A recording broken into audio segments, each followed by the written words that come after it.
Hello, I'm Jenna Szynski, and I was assigned to read a book in the other category, specifically by Scott Odell. So I picked The Island of the Blue Dolphins by Scott Odell. This book was published in 1960, and it is an award winner of the John Newbery Medal. The John Newbery Medal is an award that is given to books with outstanding children's literature. So this book is about a girl named Karana. She is a Native American at Galaat's Island. Karana and her brother Ramo see a boat approaching the island. The boat arrives at the island, and the chief of the village, who is also their father, as well as the other warriors, approach the boat. Upon approaching the boat, they meet Captain Orlov. He is a Russian, and he comes with many other Native Americans who belong to the Aleut tribe. They ask for permission to hunt the island for seals. After they got permission, the chief of the village demands jewelry in return for allowing them to hunt their island.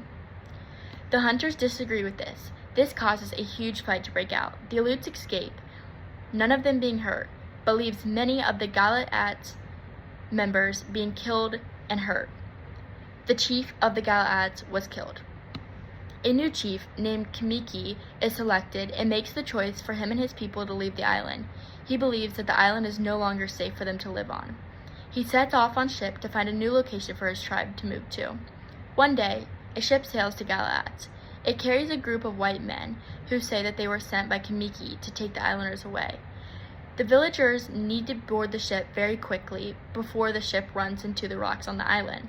Ramo realizes that he forgot his favorite hunting spear and decides to run to go find it, causing him to be left behind. As the ship pulls away from the island, Karana sees Ramo still on the island and decides to jump overboard into the water and swim back to the island to be with him. As she gets to the island, she looks back at the ship. It's too far for them to go back to.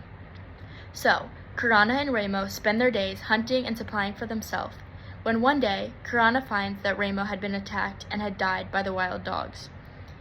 She is now left alone on the island, all by herself, to fend for herself.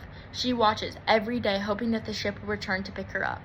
Karana decides that it is time for her to get some revenge on the wild dogs for killing her brother, and she begins to try to kill them with a bow and arrow.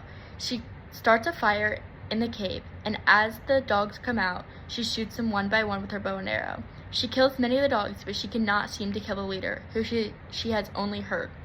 She then decides that she was very lonely and that she does need a friend, so she takes the leader of the dogs back, and she nurses him back to good health.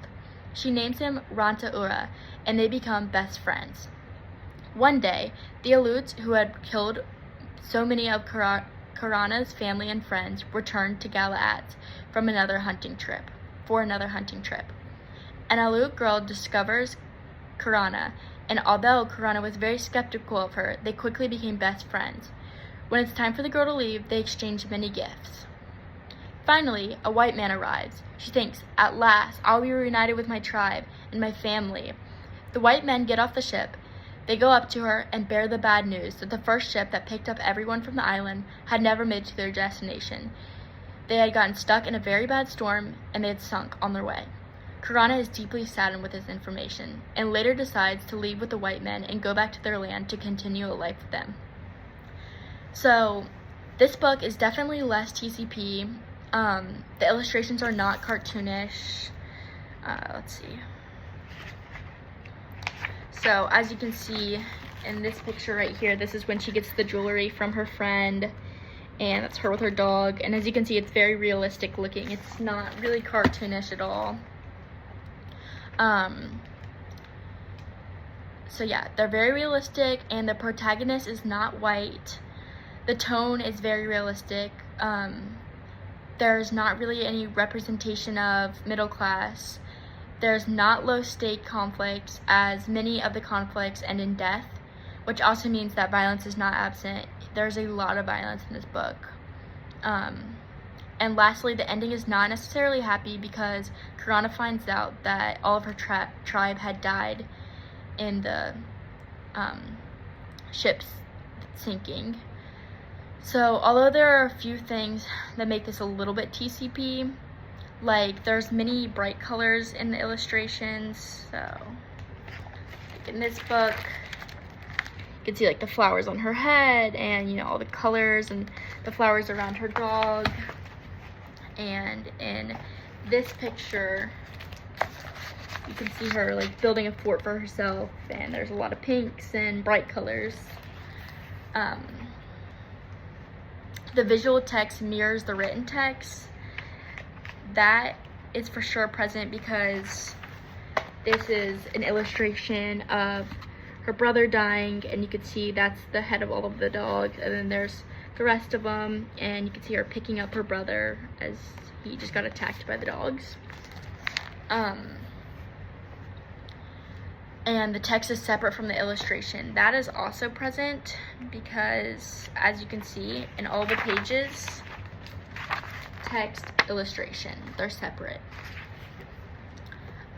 So that also means, like, yeah, the texts are separate. So there is a child protagonist, and there's also somewhat gender stereotypes because it talks about in the book how the women are not meant to make the weapons or use the weapons. So when she's left to be on her own, she's struggling because she doesn't know how to make the weapons because she's never really paid attention since she's thought that she would never use the weapons. Also, when the ships arrive, all the men go up and they talk to the people on the ships, and they're the ones who got in the fight, when the women stay back and hide because the men want to like keep them safe.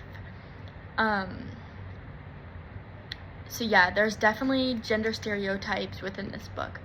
Overall, I really liked this book.